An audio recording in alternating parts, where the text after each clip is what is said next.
Very high tech. Yeah.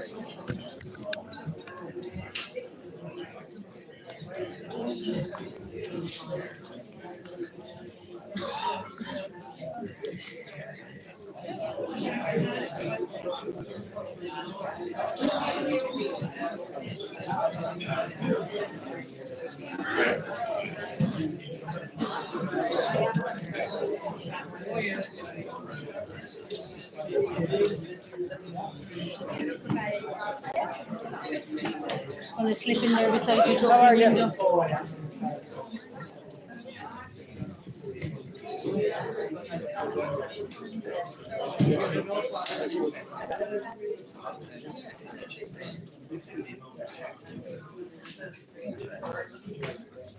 Hello everyone. I know you.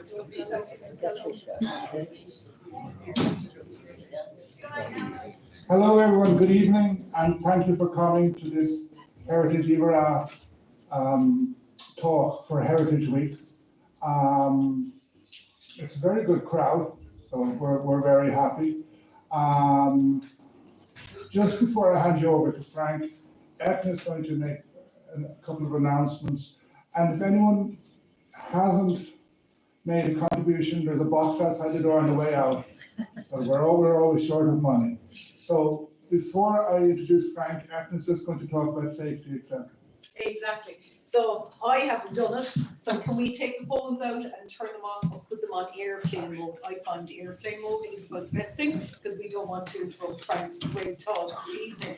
The other thing, because Marion's in the box this evening, is I have to advise you that you have your exit doors over here, you have another one over there. Anything else I need to remind about, Marion? That's it. That's that bit done.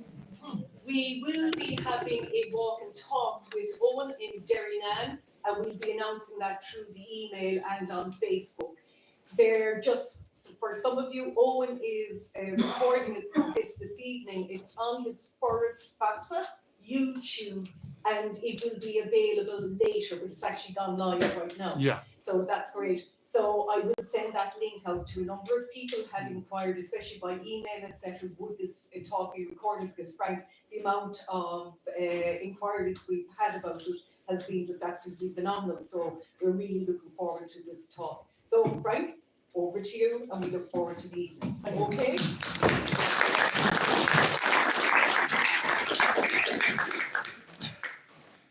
Good evening, ladies and gentlemen, and I'm really delighted to be back in Waterville.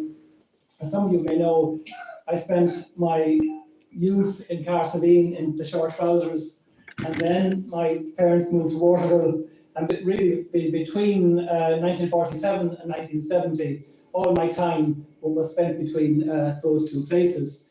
I'd like to thank Heritage Iveragh for their efficiency in arranging the gathering tonight. And the theme of Heritage Week in Ireland this year is exploring our foundations. And that I think is particularly apt tonight, because when we talk about the Butler family, we talk about the foundations of Waterville as well. Now, I'd like to stress at the outset, ladies and gentlemen, I'm not a genealogist. I'm not trying to give you a history of the Butlers in Iveragh. What I've done is I've selected some families, and I talk about various events associated with those families. And I'd like to, at the outset also, to acknowledge the help I've got from Mark Humphrey's genealogy website, which is really quite good on the Butlers. Now, the Butler peerage dates from about 1080. On the family tree I've drawn there, you'll see 7 generations of Butlers. And of course, not all Butler families could possibly be shown on that. But I think it helps you to see how the Waterville Portmagee and Cahersiveen Butler families are so well interlinked.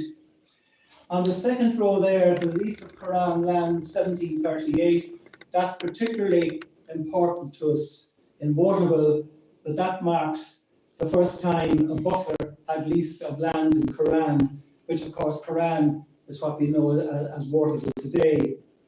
And it's interesting too that exactly 250 years ago, on the 29th of October 1775, Whitwell Butler and Belinda Butler on the third row were married.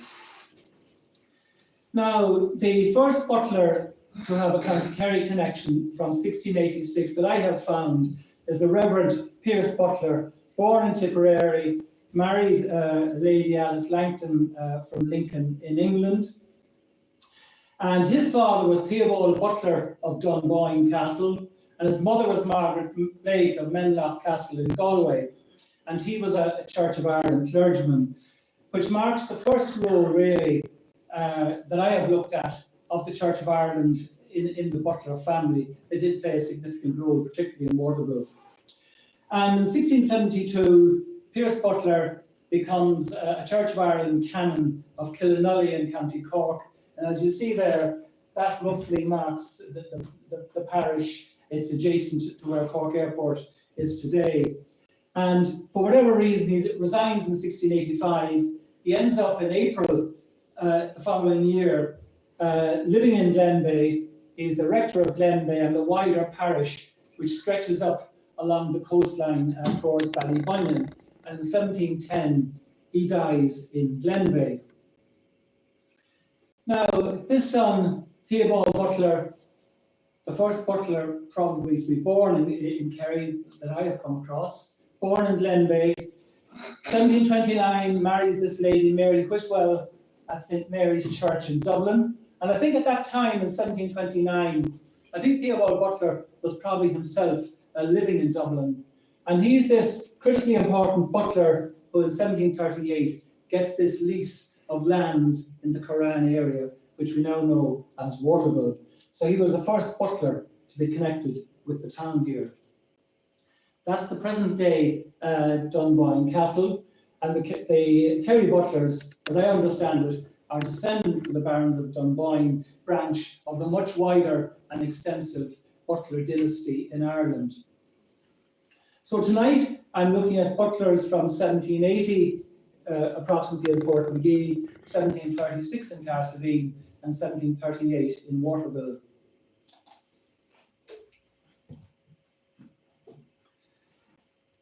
Now, the Portmagee Butlers. Waterville House, Portmagee, was the ancestral home of the Butler family. In the image on the left, I've circled the house there in yellow, with Valentia Island in the background and Portmagee in front of the island. And Belvelly was built by Lieutenant Whitwell Butler, who lived from 1736 to 1808, and he was of Waterville. And he built the house in approximately 1780. And a deed of the 7th of April, 1795, shows Whitwell Butler as resident at Belleville. And I reckon he was in Belleville from about 1780 to 1802. And around about that year, he has a second marriage to Joanna Casey, and they live in Cahersiveen. And his son, Commander Whitwell Butler, was resident, as I say, in Portmagee from about 1802 to his death in 1849. And there's an old image of Belleville on the right and a much later image on the left-hand side. Now, some of the Butlers of Portmagee, and again I stress that they're not all shown there, and the dotted line shows the Waterville Butlers who are associated so closely with the Portmagee Butlers. And in 1880, Belleville was a postal station, I suspect what we would now call a post office. And on the second last row there, William S. Butler, William Samuel Butler, we now know as the Civic Guards in 1922, very shortly after their establishment. On the left-hand side, James W. Butler is the man who has a tantalizing connection with the Titanic. And the man in the middle with the photograph, James Henry Butler, he was the last Belleville butler to live in Belleville House. And Belleville and the lands at Portmagee. And I've taken this information from an interview which is recorded online by one of the Butler family. 2 farms totaling about 120 acres with a main road cutting through the lands. And they had fruit trees, as you see, to the front of the house. And I understand from some people who lived there that the house was damp and an extremely hard property to. That map you see there on the right showing Belleville, just outside Portmagee. That's a Northern Survey map dating from 1841. And Griffith's valuation of the 5th of September 1850 describes what we now know as Belleville. They describe it as a farmhouse. And in about 1979, the last of the Butler family of Belleville, breaking a link that lasted about 184 years. And I understand there are or were plans to restore the property in some way as some sort of tourism facility. And I think that would be a really fantastic thing to happen. Because it's important that Belleville continues and finds a new fruitful existence. Now, the manor of Whitwell Butler, Portmagee, you see his birth and death dates there, and Belleville, built by his father, Lieutenant Whitwell Butler. One of the problems of researching the Butler family, ladies and gentlemen, is that an awful lot of them were called James, and 2 of them at least were called Whitwell, and it can be really confusing. Anyway, Commander had an important military career. He was in the Royal Navy, he was at the Battle of Waterloo. He retired as a Royal Navy commander and played an important community role in the South Kerry area until his death in Belleville. That document dated the 25th of May 1839, that's the cover, and it details Commander Whitwell's tenants in the Portmagee area. And on the left-hand side, that little text extract there is from the Waterville News and Star of the 13th of April 1849, showing the quality of a man that in his will he remitted some of the rents due by his tenants and remitted some of the arrears due up to May next. A really generous thing for a man to do.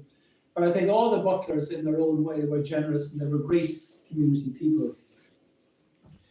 Now, Thomas Butler of Belleville Portmagee, he's another link from Waterville House to Belleville.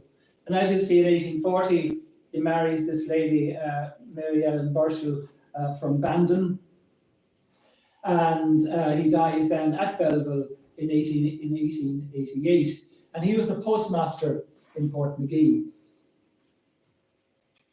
Now, his son, the son of Thomas Butler and Ellen Burchell, James B. Butler, born in 1852, and his grandparents, James Butler and Mary Casey, were of Waterville House.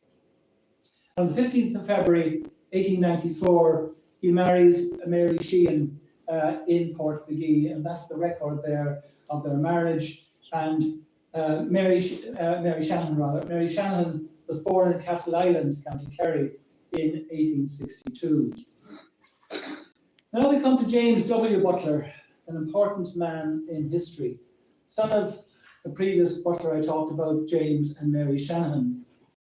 The 14th of December, 10 days before Christmas, 1913, James, a young boy of 17, is out on the beach below Belleville, on the beach there that I'd indicated with the red line. The Belleville property ran right down to the water. And what's relevant here is Titanic sank on the 15th of April, 1912. And 19 months later, near Portmagee, James picks up a glass bottle. 2 days later, his father, James B. Butler, on the 16th of December, 1913, he writes a letter to the Kerry Evening Post. I'll give you a moment to read that for yourselves.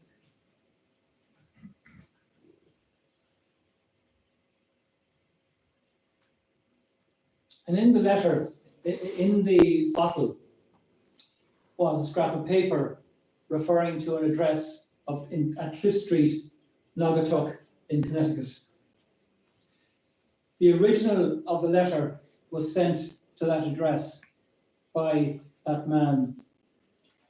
And the important thing is, the message said, a few lines to let you know that I'm going down the Titanic. It had to be an awful sight to see us sinking. Our ship split in two, not time to say any more.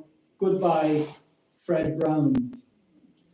And Fred Brown would have boarded Titanic at Southampton or possibly Cherbourg, but I think Southampton is a much more likely possibility. Now, Cliff Street, Naugatuck, does exist. The letter to the Kerry newspaper is slightly incorrect in that the name is spelled, the name Brown is spelled with an E. In fact, the original letter does not have an E. Now, the latitude and longitude, as published in that letter to the Kerry newspaper by Mr. Butler, the latitude and longitude is incorrect, but it's the latitude and longitude that was published in the Irish newspapers at the time, and that's obviously where James got hold of that. And this is a poor photograph of the original letter, and I've transcribed it there accurately on the left-hand side. And that's the original letter on the right that was found in the bottle by this young boy.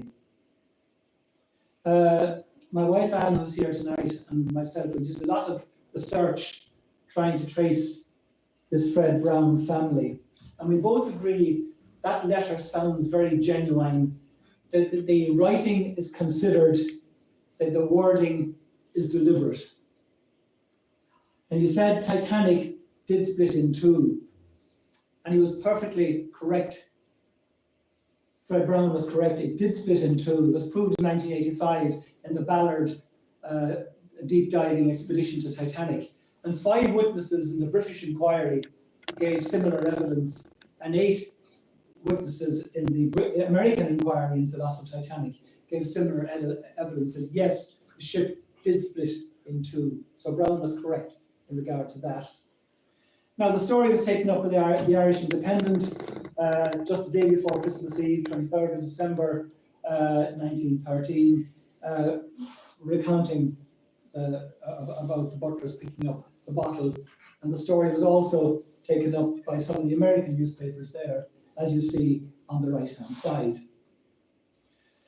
Now, Mrs. Fred Brown, not necessarily the husband of Fred Brown, but a Mrs. Brown, gave a statement on the 8th of January 1914 to the Westbury Democratic News.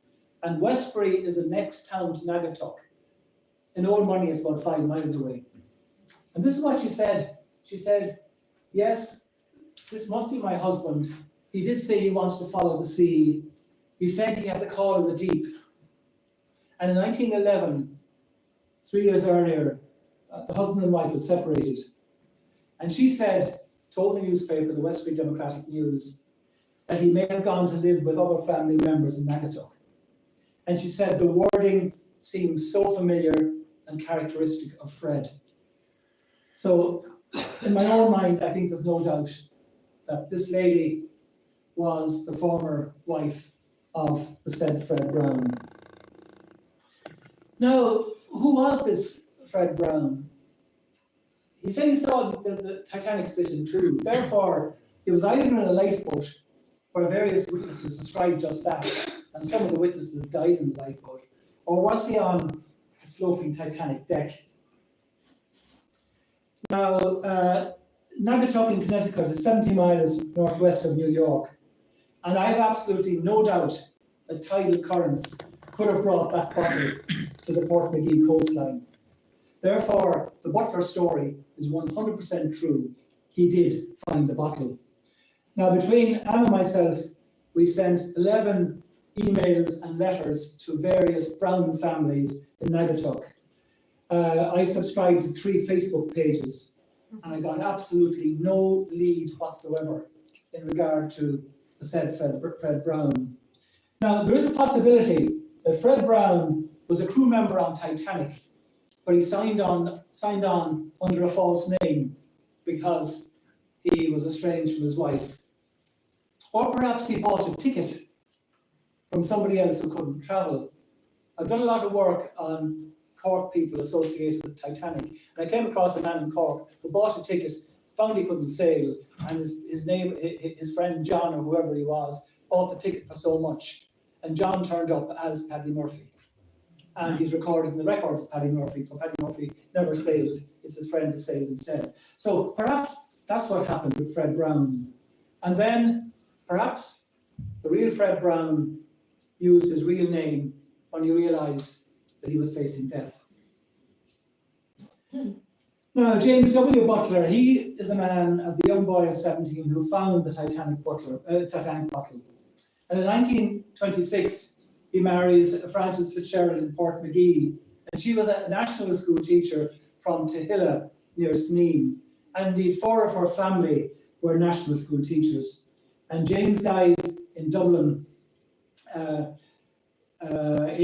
1953. Then we come to William Samuel, and it was his brother who found the Titanic bottle in Portmagee. And he joined the Guards in 1922. He marries in Rathmines in Dublin in 1939. He marries a Mary Clark from Sligo. And I puzzled over as to why the marriage took place not in Sligo and not in Portmagee, but in Dublin. And if you look closely on the right-hand side, Canon Clark officiated. So I suspect that Canon Clark was a relative of Mary Clark, and that's why the ceremony took place in Dublin. Then we come to James Henry Butler, the last butler to live in Bellevue House in Portmagee. And it was his father who had joined the Civic Guards in 1922. And James, or Jim as he was known, died on the 22nd of August 2013 and is buried in Portmagee. And I spoke to somebody related to the Butler family at the weekend, and we were talking about James and described him as very well liked, a gentle, quiet giant. And what I've read about him, that seems so true. Now, ladies and gentlemen, we'll look at some of the Cahersiveen Butlers. That's an old photograph of Cahersiveen that I rather like. Now, again, not all family members by a long shot are associated with Cahersiveen, and the Butler family are shown there. And the Butlers above the Butler family above the dotted line shows the link with Waterville. Now, Joanna Casey, you see there on the second line, was Lieutenant Whitwell Butler's second marriage, his first marriage being to Belinda Yelding, and they lived at Waterville House. And on the bottom there, Thomas Whitwell O'Brien, musician of some note, a man who liked his international travel, and he was one of the most travelled butlers as far as I can see. And he is the man who has a tragic association with Lusitania. Now,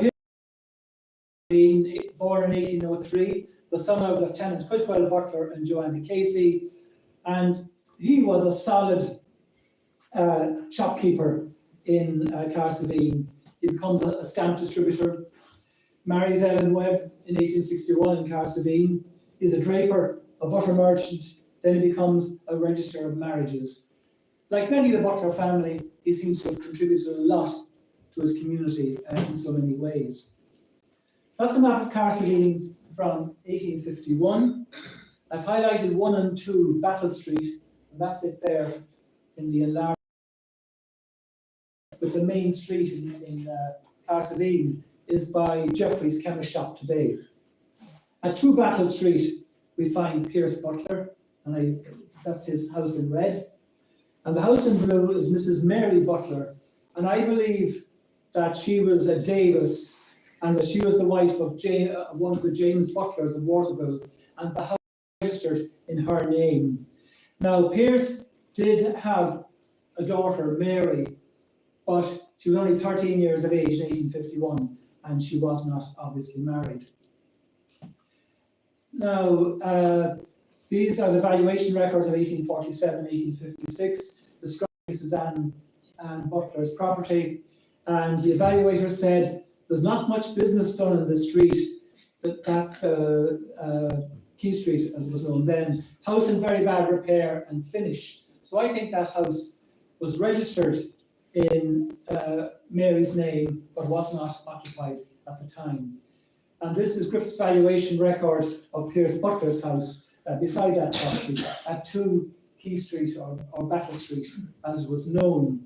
And you'll see there was an arched entrance at the back to some stores. Now, Anne Mary Butler, born in 1838, this is the lady that I said could not have been the registered owner of the house beside Pierce Butler's. But she was the daughter of Pierce Butler and Ellen Butler. And in 1868, she marries Michael Murphy from Egmont in Churchtown in North Cork. And he was a medical doctor. And as we'll see, Anne Mary's story, I think, is quite a sad story. Now, Anne and Michael, first of all, before Anne and Michael emigrate to Dunedin in New Zealand, they spend 2 years in Waterville, where he is the local dispensary doctor in the area. And in 1887, between 1877 and 1880, in Dunedin, Anne and Michael have separated, but definitely they were separated by 1881. And in 1887, Dr. Murphy marries, or certainly has a relationship with an Amy Cleary. And some sources say that they never married at all. And in 1892 to 94, Anne is visited for 2 years by her musician brother Thomas, and Thomas lived with her in Dunedin for 2 years. 1895, we find Michael in New South Wales, Australia, and 1899, he's bankrupt in New Zealand. Now, the 1881 Petty Sessions Court in Australia meets in regard to maintenance for Anne. And 28th of May, 1881, Victoria, Australia, Petty Sessions Court. And the issue is leaving complainant, his wife, without means of support. And that's the court's verdict down there from the original document. Dr. Murphy was to pay her £2 per week. That £2 per week, when you convert it to current day pounds, is about the average social welfare payment in Ireland. And security of £100 had to be lodged with the court within 14 days. So Michael Dominic Butler Dominic Murphy is not paid the maintenance, despite the court direction. And on the 7th of September 1894, there's a warrant issued for his arrest in Melbourne. And I've highlighted there the description of the man. Irish physician, 46 years of age, 5'9" inches 10 in height, stoutish build, fair to dark complexion, dark moustache, tinged with grey, wore a dark tweed sack suit and black boxer hat. The police are putting out every possibility of capturing the man, but they didn't capture him. And then in 28th of July 1899, this is the bankruptcy notice for this man, physician, bankrupt. I don't quite know, even in those days, how a doctor managed to go bankrupt. But it's a sad story, and Dominic died in 1900. The 1911 census has Anne, the daughter of Pierce and Ellen, has her living at that house at 44 Mount Pleasant Square in Dublin. Now, she is not in the 1901 Irish census. And she dies in 1914. So I don't know where she was living at that time. Perhaps she was living with a butler, a family member elsewhere in Ireland. And that, I apologise for the bad photograph, that's the grave of this doctor, Michael Murphy, and his second wife, Amy Cleary, and their daughter Ellen, who died when she was 15, and they're buried in Dunedin. So Pierce and Ellen Butler pass on 24th of December 1873. Pierce dies in Cahersiveen, and Ellen dies as well in 1876. Now we come to the musical genius of the family, Thomas Whitwell, and he liked to put in the name of Brian Butler as well, son of Pierce Butler and Ellen Webb of Cahersiveen. Born 30 November 1861, goes to St. Coleman's College, Fermoy, spends 2 years as an organist at Parsonstown, which is now Burr, County Offaly. Spends some time in Youghal as a temporary organist in the Catholic Church there. And then in 1892, we find him in Dunedin with his sister, Anne, that I've already spoken about. And he's 2 years in Dunedin, working as a choir master and a teacher of music. And he always said that the traditional music of South Kerry, particularly the Cahersiveen area, was a major influence on his musical career from quite a young age. In 1893, in April, he's advertising his skills in the Otago Times in Dunedin. And that photograph on the left is Moray Place in Dunedin, where he says he had his rooms. And he likes to make a point of the fact that he was complimented personally on his musical ability by His Royal Highness, the Duke of Connaught. History does not relate how important that advertisement was or otherwise in bringing him business. Now, the man moved around a lot. 1894, he's on the west coast of New Zealand teaching music, where he establishes a choral society. He moves to Italy. I don't know what year he moved to Italy, he definitely did. Then I catch up with him in 1895 in Kashmir, in northern Italy, in northern India, writing music for the opera Murish. And we'll hear more about the opera Murish shortly. For whatever reason, he decides to further his musical education in 1897, 1898 by attending the Royal College of Music in London, a most prestigious academic institution. And then in 1899, he's back 10 miles down the road in Cahersiveen, working on the opera. So Murish will be the first opera by an Irish composer, and he decides to hold 2 fundraising concerts in Dublin in April and June 1902. And these concerts will feature short excerpts from Murish. He's trying to raise interest for the first major performance of Murish to come sometime later. And those are actual original advertisements for the opera, for the concerts. And the concerts was held in the ancient concert rooms in Dublin, and that's a photograph of it there. And he also, as well as opera in the first pole of performance, these 2 tasters, if you like, were being used to raise funds for the first performance. The newspapers report that both concerts were poorly attended, and the second concert was not particularly well received. Now, the man you see there on the right is Tadhg O'Donoghue, founder member of the Gaelic League. He was born in Carricknavar, near Cork City. And on the left, you see a basic contract between Thomas Butler and Tadhg O'Donoghue. And this is dated 15th of February 1901. And O'Donoghue will translate the opera into Irish.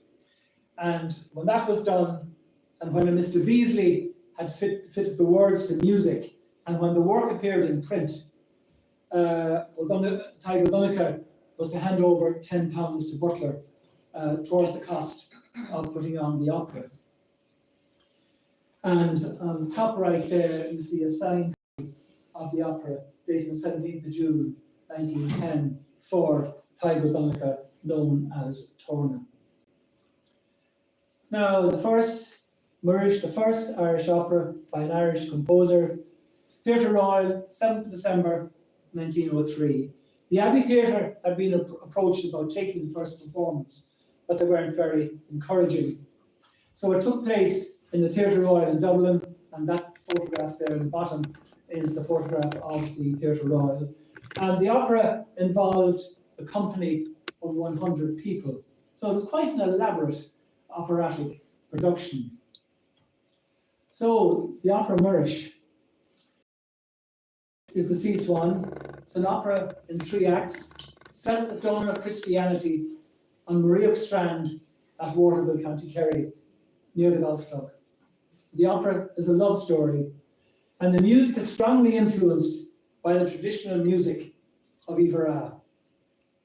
And it's estimated the production cost £200, and it was produced to mixed reviews. And you see there on the bottom, Act 1, Scene 1, the seashore representing Marion Strand, Waterville on the coast of Kerry. And all my years in Cahersiveen and Waterville, I never heard about the opera. Now, in 1904, Thomas, the musician, marries Mary Kavanagh, who was born in Victoria, Australia. But being the travelling man that he was, he travels far to be married, and he's married in Colombo, Ceylon, which is now Sri Lanka. And Colombo is on the west coast, and that's the church in which he was married. And that was just 1 year after the first performance of his opera. The 1911 census finds him at his residence, appropriately in Kilmashole in Whitechurch in Dublin. That's an actual image of the house where he lived. His census says in 1911 he was a music composer and landowner and had been married for 6 years. Now his wife Mary was not with him in Dublin on census night in 1911. She didn't die until 1920. So I wonder, was she just somewhere else at the time, or perhaps they had separated? I haven't been able to find out one way or the other. And the signature there is O'Brien's original signature of the census form. So in 1914, he decides to go to New York to raise interest in having a performance of the opera in America. It will probably be the first Irish opera by an Irish musician ever performed in America. And his travel documents when he left Liverpool on the 24th of December, Christmas Eve, tells me he was a man 5'3" high, he had grey eyes, grey hair, he had a dark complexion, and he had 125 pounds with him on his departure from Liverpool. And the story is that he was probably unsuccessful in managing to arrange a performance of the opera in America. Some experts say it is possible that excerpts from the opera were performed in New York, but I have found very, very little historical evidence to back up that thought. So in May 1915, he's going to return to Liverpool, Lusitania, as a second-class passenger. Mark my words, not a third-class passenger as many were. He's travelling in style and he's entitled to do so. And that is Lusitania. 7th of May 1915, as we all know, Lusitania's torpedoed off the old Heritage sail. And this is the Examiner, Irish Examiner report of the 14th of May 1915, saying there's fear that he has been lost. And his body, like many of those victims of Titanic, the body was never recovered. The Butler family, in many ways, apart from being a wonderfully community-minded family, they're a tragic family. Tragedy came to their door in 1884, 1888, 1889, 2013, as well as 1915, with the death of Thomas. Now, the probate court in Dublin met on the 15th of June 1915 to declare Thomas legally dead. And Thomas's brother, Pierce Dominic Butler, gave evidence of going to Queenstown, which was then Cove, and meeting Mrs. Naish at Queenstown, who was a passenger on Titanic. And as you see there, Mrs. Naish said she saw my brother at a concert on board in which he took a special interest, which is understandable. And she saw him shortly before the disaster when he was going for sleep after lunch. And when Mrs. Naish goes on deck, when returning to her cabin, she hears a great row and noise, and that on Lusitania as Titanic is hit and starts to sink. So that lady, Mrs. Naish, who gave important evidence to the probate court, she survived. She was a lady aged 49 years, travelling with her son, Theodore. And that then brings us to the interesting Waterville Butlers. Those two photographs there date from about 1900, 1910. The main street on the left-hand side, the grotto is just up here on the right, and a nice old photograph of Waterville House.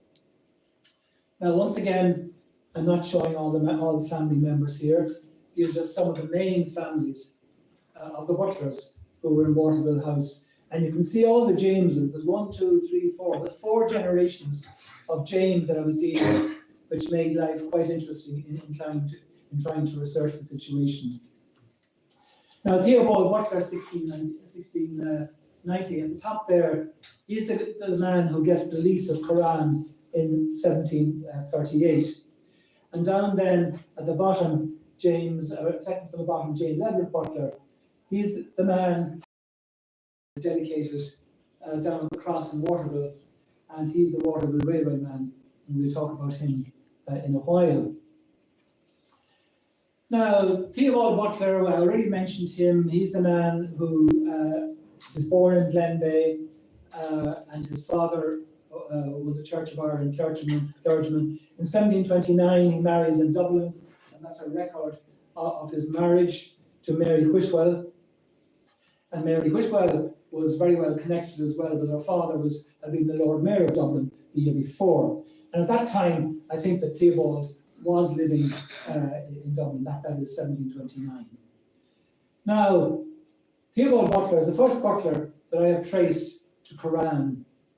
And there is a deed of 6th of July, 1738, which is giving him the lease of the town and lands of Quran with the fishery thereunto. This was for 999 years from 1738 at an annual rent of £40, payable on the 29th of September and the 25th of March annually, £20 on each occasion. And that £40 will be about £8,000 today. But on the 23rd of March 1999, James Edward Butler of Waterville House buys out outright the ownership of Waterville House and property. The lease lasted 161 years. And the buyout cost £792. Today, I estimate that to be about 880,000. And James Whitwell Butler of Waterville House in 1930 confirmed that Theobald was the man who came to Quran and probably built a house at where Waterville House is now that he called Quran. Now, that's a map from the ancient and present state of the county of Kerry by Charles Smith, dated 1756. And Waterville, as you see, is known as Quran.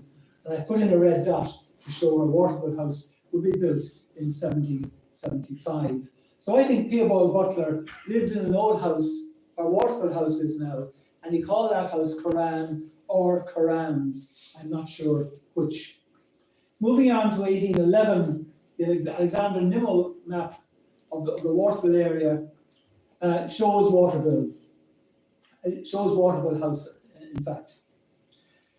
So the Quran lands at that stage are named Waterville, and Waterville takes its name from Waterville House.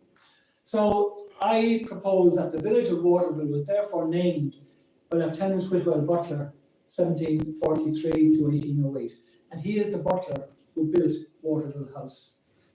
That's a Norman survey map from 1829 and 1834, and you see that Waterville is the name of the house.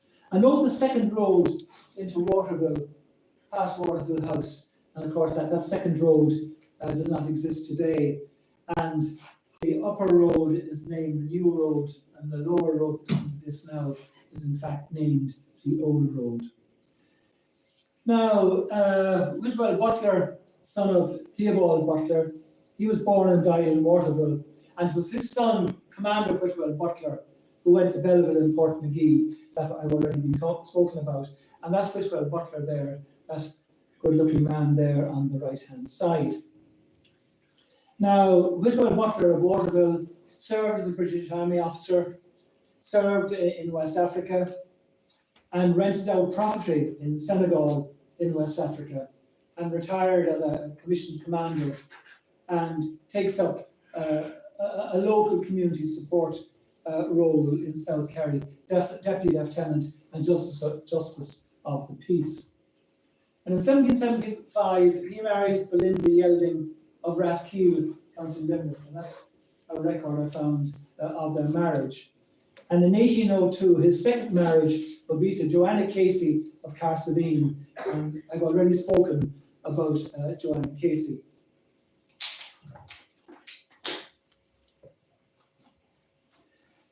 So in 1775, he builds a house named Waterville, replacing a house that was definitely called Quran or Quran's. And Quran would have been built after 1738 when he got the lease. And in 1780, he builds Belleville at Portmagee. Then we find him in Cahersiveen on his second marriage. Now, Butler at one stage in his life was a revenue officer, and he was a captain of the revenue cutter Winder. And this was basically an anti-smuggling coastal patrol operation. And in September 1782, he nearly lost his life when he disrupted a smuggling operation in Derrynane, which was led by Daniel O'Connell's people. And he was attacked at Cardaniel on the way back to Waterville. And the records say he was lucky to escape with his life. And Derrynane was a well-known smuggling harbour, smuggled imports of wines, tobacco, and spirits. So Butler was not popular in his role, and indeed, at one stage, was £100 offered for his assassination. That's about 14,600 today, but thankfully, that threat was never exercised. So he's captain of the revenue cutter Winder. These cutters were some vessels, they're about 210 tons. They had a crew of about 50 people, as you see there. They were very heavily armed. They had 16 carriage guns and 12 swivel guns, so that they were serious patrol vessels. Now, James Butler, son of Whitwell Butler and Belinda Yelding, and James is born and died in Waterville. And he marries Ellen Casey in 1806, and he had a second marriage in 1817. And Kiltala is about 3 kilometres northeast of Castlemaine in County Kerry.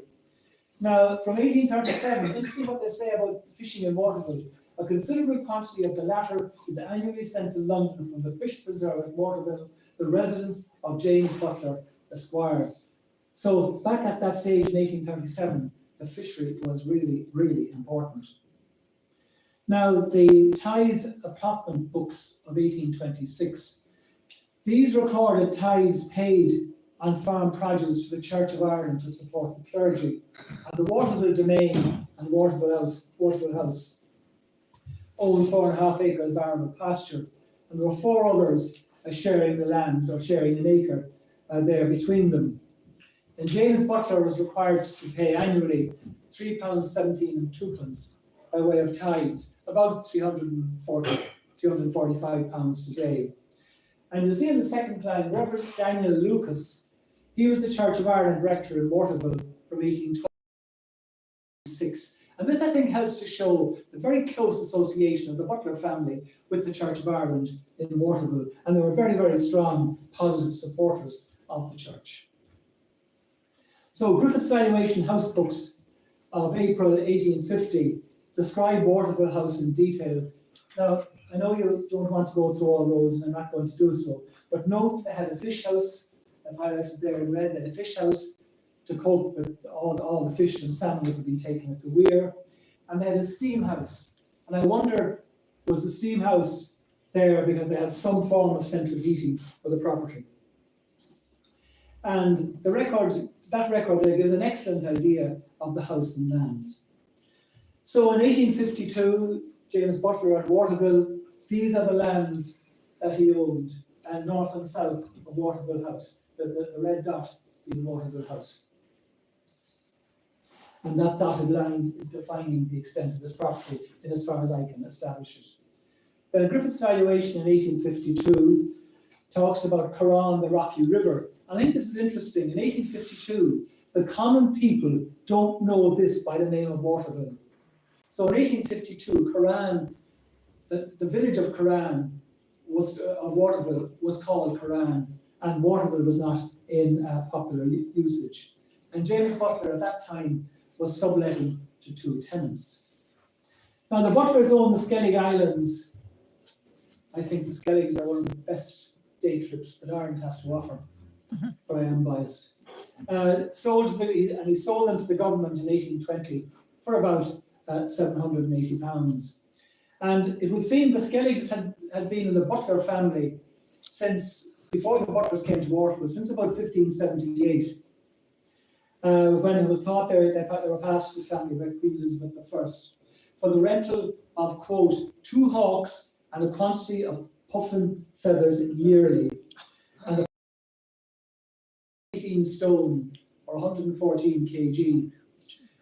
And that bit of information comes from Des Havels on Valentia Island, was written extensively about the Skelligs. And the bird in the middle, of course, is the puffin, and his ancestors were used to pay off Butlers. Now, James Butler, 1780, dies in Waterville in 1863. He's married to Agnes Day in Cork, and James had been married twice. He initially the second marriage was to an Ellen Casey, and his wife Agnes Day was from Kiltala in County Kerry.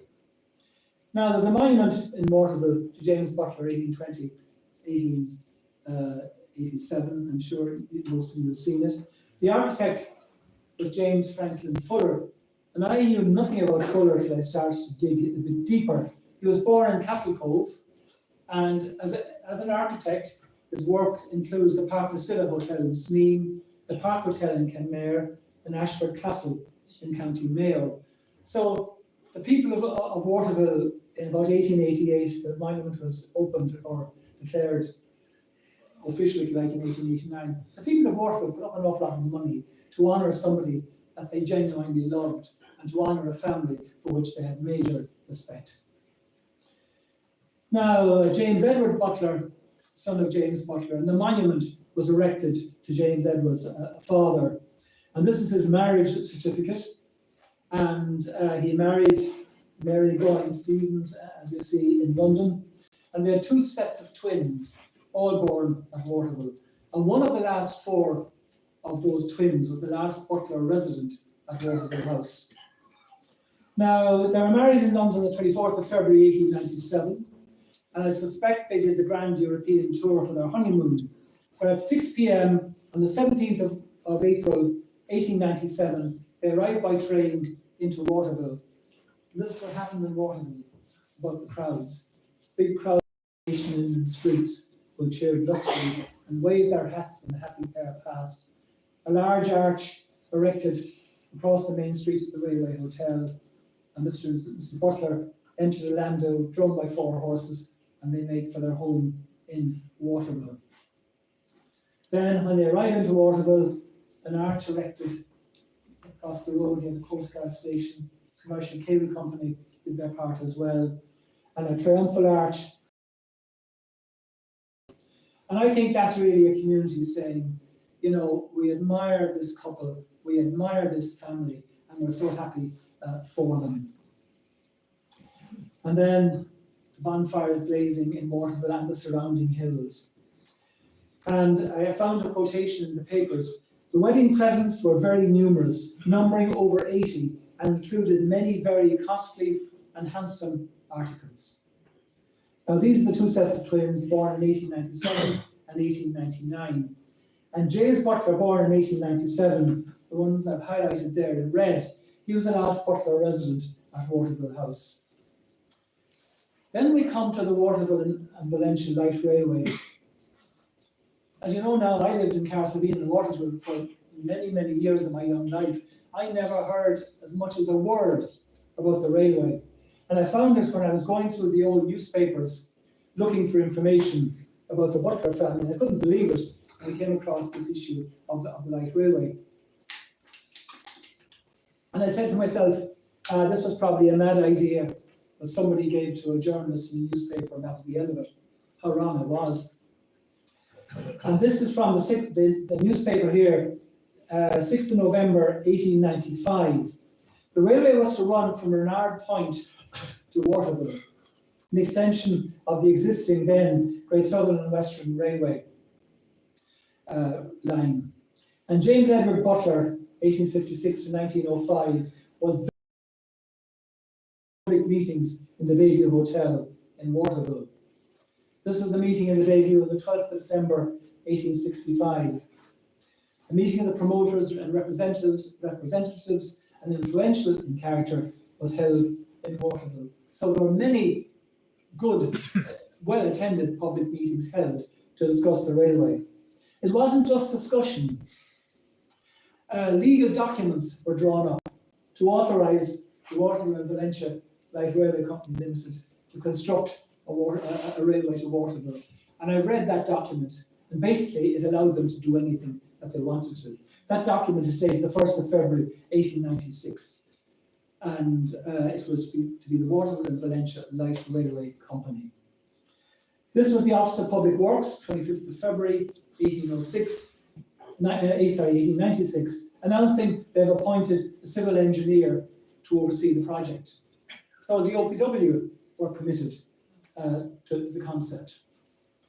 Then the 11th of March 1896, Singleton Goodwin, the Kerry County Surveyor, made a report to the Spring Assizes. The Kerry County Surveyor, I suspect, would have been the Kerry County Engineer at the time.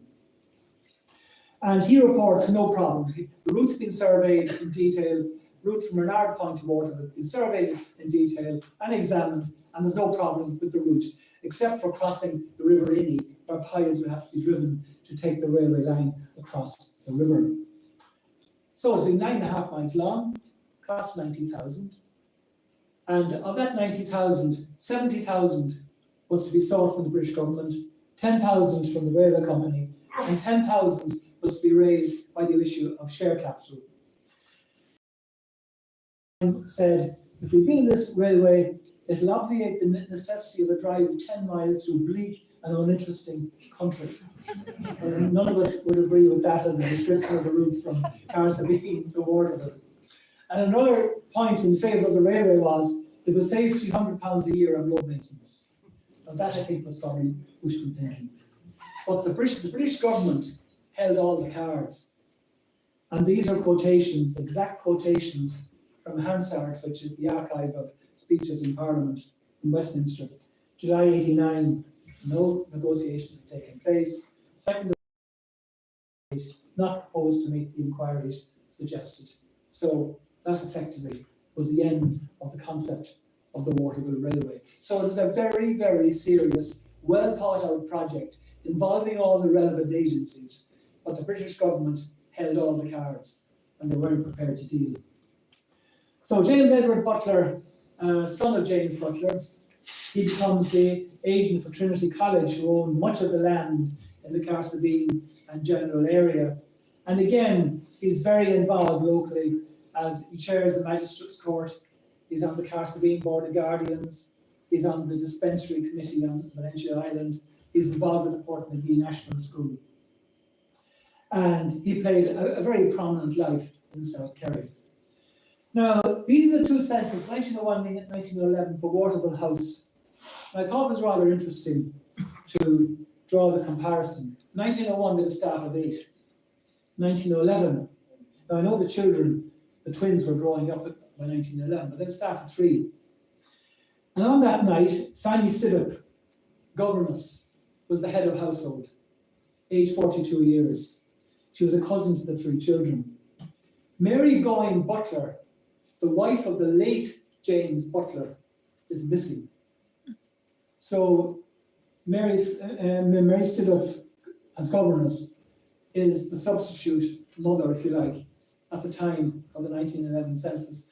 So I was very curious, where was Mary Goyne Butler at that time? I found her. She was in Blarney, County Cork. She was at St. Anne's Hydro, and St. Anne's Hydro today would be described as a very, very sophisticated spa, just outside Blarney, County Cork. So she's at the Hydro, and what was her connection there? Well, the Hydro was owned and had been developed by Dr. Barter, who knew Waterville well. Indeed, he said, for a number of years I've been intimately connected with Waterville, and this was through the Waterville Railway issue, because Dr. Barter was chairman of the Muskerry Light Railway that ran near St. Anne's Hydro. So I think Dr. Barter knew the two families. And I talked to a history friend who's done a lot of work on the Hydro, and she suggested to me that Mary Goyne-Stevens might have been at the Hydro for a 12-week course of medical treatment. But again, I can't find any historical records to back that up as yet. James Edward Butler dies in 1905 at Waterville House. Mary Goyne, his wife, present at his death. And I quote, "The shops in the village were closely shuttered, the blinds on all houses were drawn, and the flag of the commercial cable company waved at half-mast.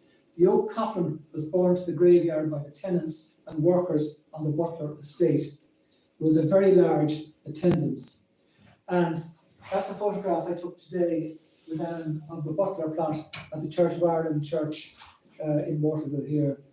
And the chancel in the same church were erected in memory of James Butler. Now, John Edward Butler has a memorial in the Church of Ireland Church. I don't know if any of you have seen it. He was a brother of James Edward Butler. And it's the West End window, and it was erected in memory of John Edward Butler and erected in 1882, and the window was restored in 2015. And John Edward was on a voyage on a ship called the Mercury on the 3rd of December, 1880. He was out of Youghal, going to Bordeaux in France with a cargo of grain, when the ship foundered, and 6 of the 17 crew were drowned. The red marker there marks where she went down. 6 of the 17 crew were drowned, and John's body was recovered and brought back. And as far as I know, he was buried in Waterville. Now, the last butler of Waterville House, James or Jim Butler, born 23rd of October 1897, one of the 2 sets of twins. And the census night 1911 that I showed you, age 14 years, he was missing. Why was he missing? He was in secondary school in Derbyshire, in Trent College in England. And I remember him well as a very well-built man, very highly respected in Waterville, known as the Major. And this is an extract from the school records where he and his brother John Herbert went to school. And then, having been to school, and you see his age is there, he enlisted on the 2nd of June for service as a kid aged 15 years. And he was in either the Horse or Hussars regiment. So he had been born in 1897 at Waterville, the last man of the Butler family to live at Waterville. And he married Hilda Haynes in 1890, and she lived to 1978. Now, that card there is a record of his war service, and was an application in August 1948 for service medals, which were available to everybody who had served on application. And Major Butler owned a Studebaker car like that one, and I think the style of the car suited the man to a T. And his wife drove a Ford Anglia, and that information comes from Hilda Elizabeth Butler did some years ago, and she was a daughter of Jim's. Now, Hilda's brother, Hilda Haynes Butler, her brother was Charles Loftus Haynes, who was the rector of Waterville for quite a number of years, 1924 to 59. That's his headstone at Waterville. And Hilda had been born in Kilkenny, and her father was in the bank. And you see there from the dates, they moved around, the family moved around the country because of his work in the bank quite a lot. So we come to a sad day for Waterville in October 1962, when the link with Waterville House is to be broken after 224 years in respect of the Butler family. There was a presentation, of course, to the Major and Mrs. Butler, and the presentation was to be a painting of Waterville House by a Kerry artist. I haven't yet established who that artist was. And so they get a painting and a transistor radio and some books. I thought it was fitting. But the link had been broken after 224 years. Then, some little time later, 4th of December 1962, the contents of Waterville House are auctioned. And I always think that auction notices like that, ladies and gentlemen, in one way they're very sad, but in another way they give you a kind of a bird's eye view of what life was like in the house and the sort of, you know, furnishings and equipment that the house had. So the sale of Waterville House, 27th of June, 63, the fishery and 200 yards of river and 160 acres, and sold to a firm in Portlaw, County Waterford, for 65,000. And they were part owners of the original Southern Lake Hotel, the hotel there today, the original Southern Lake. So they bought Waterville House and started to modernise it, to turn it into a fishing hotel. And in September 1968, John A. Mulcahy bought the Waterville House and Fishery for a reported €100,000. So the last Butler family at Waterville House, Hilda Haynes, I think she lived for a little time at Rosscarbery, having left Waterville House. She dies in Newton Abbot in Devon in 1978. And James, or Jim Whitwell Butler, her husband, dies in Newton Abbot also in 71. And that's a shot of Newton Abbot. Now, I mentioned John A. Mulcahy. So who was he? Born in 1906, a Waterford man from Dungarvan. Like many young men of the time, emigrates to the United States in 1923 and becomes a very significant supporter of Irish tourism and develops Waterville Golf Course. And what's interesting for Waterville is in 1962, he met Richard Nixon in Florida and became a strong supporter of Nixon's presidential campaign in 1969. Other involvements in Ireland of Mulcahy were in the industrial area. He was a philanthropist. He was very involved in steel and pharmaceuticals, very involved and instrumental in getting the Quigley plants at Cork and Dungarvan up and running around 1962, very involved with the Pfizer plant in Enniskilly in 69. And as I said, purchases Waterville House in 68 and makes a major contribution to the development of the golf course at Waterville, which you see there.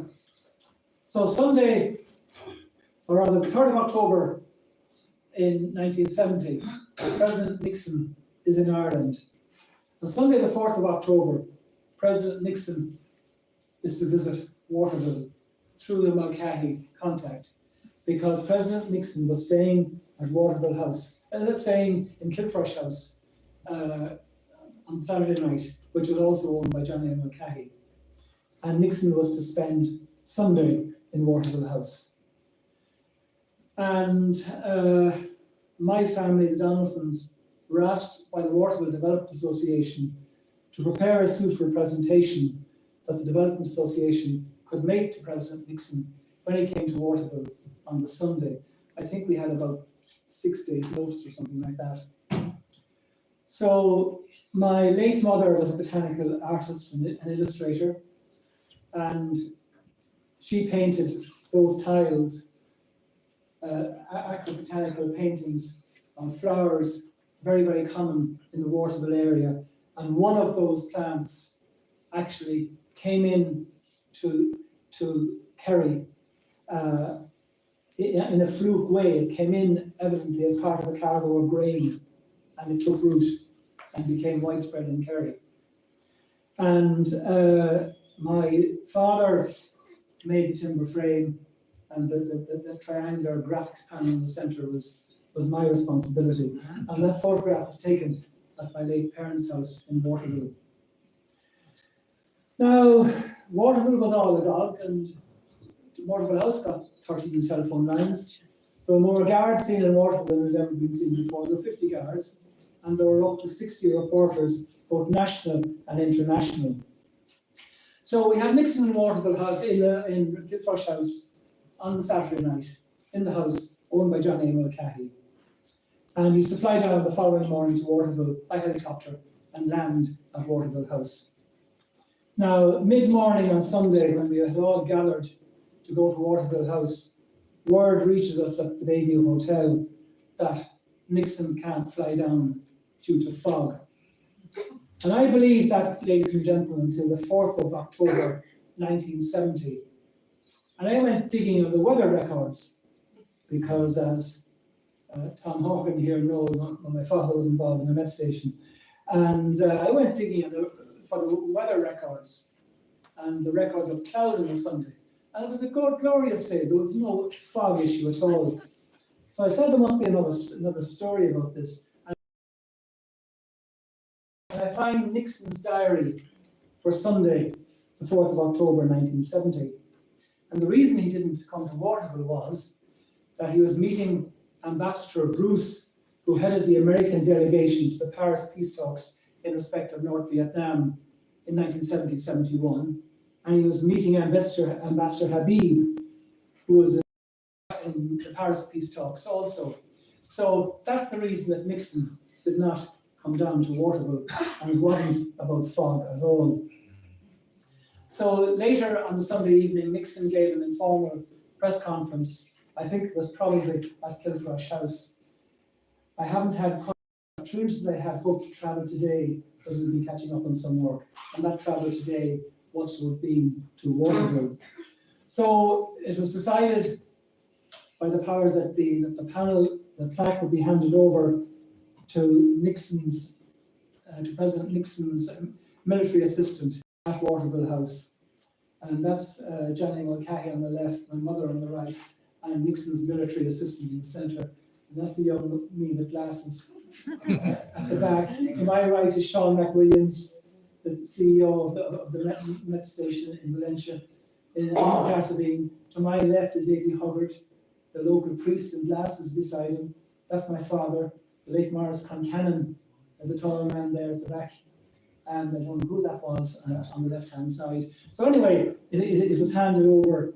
It was handed over to Nixon's assistant, and then someday House, his assistant hands it over to Nixon in the presence of John A. Mulcahy. And like all good presidents who couldn't do something they promised to do, they promised to come back. But of course, Nixon never came back to Waterville, and that was the Kerry man a few days after the abortive weekend. And sometime later, my parents received this letter from, or at least signed by Richard Nixon, whoever wrote it. And that is Kilfrush House, where Nixon stayed. And I had an interesting but brief connection with that house, because Mulcahy set up a group called the Salmon and Trout Conservation Council of Ireland. He was very concerned about the loss of salmon and sea trout in Ireland. And I was working for the Regional Tourism Authority at the time. I was asked to represent the authority at various meetings with Mulcahy in Kilfrush House. So I saw it myself, and it is a very, very beautiful house. So, ladies and gentlemen, that's my story of the Butlers in Portmagee, Cahersiveen and Waterville. And thank you.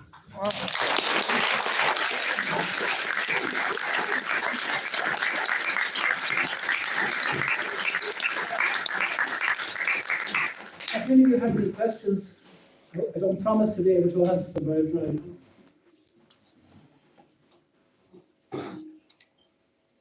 Okay. Yeah. Why did the last Butler guy set up and move? What made him move at that point? To be quite honest, I don't know. I suppose he was an elderly man. His wife was quite elderly. To be honest with you, I don't know, because there were butlers, perhaps, who could have taken over the house and continued. But they did an awful lot for Waterville. Okay, yeah. You spoke about the Butlers renting, was it paying rent on that house, on Waterville House? Or did they own it? Was it the previous house? The previous house was called Koran Yeah. or Korans. And that lease was to last for 999 years. And the butler of the day, or the head family member of the day, was paying so much. And then in the late 1800s, one of the butlers bought out the lease. So it was no longer an annual payment. And who were they paying the lease to before that, when they were paying it? The honest answer is I don't know, but the lease was granted by a family in the Killarney area. And it was to last for 999 years. So they weren't making their main source of income wasn't from tenants, was it? Oh no, the main source of income was from the farm. I mean, the farm seems to have been a very well run farm. The farm and the fishery.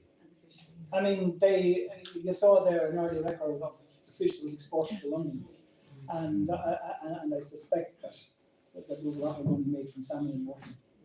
Your mum told me that, your mum told me that older people in Waterville told her that there was a lease in their employment contract that said they weren't allowed to be given salmon more than 3 times a week. Very believable, I think. Yeah. Is that it? Can I escape? Sorry, one question. Yeah. Thomas Butler, the opera writer. Yeah. Was Thomas O'Brien Butler? Yeah. Yeah. When he was there in Battle Street, the house there beside Jeffrey's. I found no record whatsoever where he would have stayed, but I suspected Battle Street. Yeah. Definitely. Yeah. So the lease on Skellig Michael, Yeah. you said that was from the 1500s, that the Butlers had an attachment to that. They only had the lease of lands in Kerry. From much later. From way later. Yeah. What on earth would they, how would they have the lease of an island in the middle of The thought the thought crossed my mind. Why on earth would they want it? And again, look, I'm not a genealogist, and I said that at the beginning, but I have found no records whatsoever as to why they wanted those 2 islands off the coast. Because I mean, in revenue terms, it meant nothing to them whatsoever, you know. Okay, thanks. I think we're probably mentioned the name Gold. Is that right? The name which? Go in.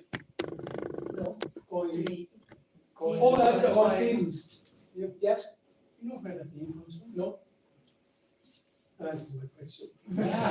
Right, okay. No, you see, it'd be nice to find out stuff like that, but I mean, I found that the family was so extensive, I started going down interesting rabbit holes. I never ended up here tonight, you know. It sounds, the reason I asked that is, it sounds so remarkable. Yeah. It sounds remarkably Jewish. Good point. It does, yeah. Never thought of that. Yeah. Was somebody up the back there? Yeah, can I just ask, was there any Butler family connected with the Butler Arms Hotel? No, not as far as I know. That's strange. And I found no, I find now, there are other experts maybe here in the Butler family, much better than me here tonight, but I found absolutely no connection. I suspect it may have been named just because the Butlers were so prominent in South Kerry and so well respected. And I think that's the most That likely. makes sense. And you know, if the Butler family had been miserable people not supporting their community, nobody would have named a place like the Butler Arms after them, you know. So I think it's a mark of respect that name was chosen. There was a Kilkenny Butler, there wasn't there? Oh, there were, don't send me down that route. I'm done. You mentioned the Kilkenny Butler. I did, yeah, I did. But were they not connected to the Butlers in Kilkenny as in Butler House? I'm sure they were, but I didn't go down that track whatsoever, you know. Tom? Yeah, I gathered that previous owners of the fishery were a branch of the McCaffertys who were based on what's now the sunken castle there. Oh, yeah, in the lake, yeah. And that they were outed, you know, Portmagee in times. Yeah. That's how it kind of changed hands. Yeah, yeah. Okay. Thank you very much. Thank you.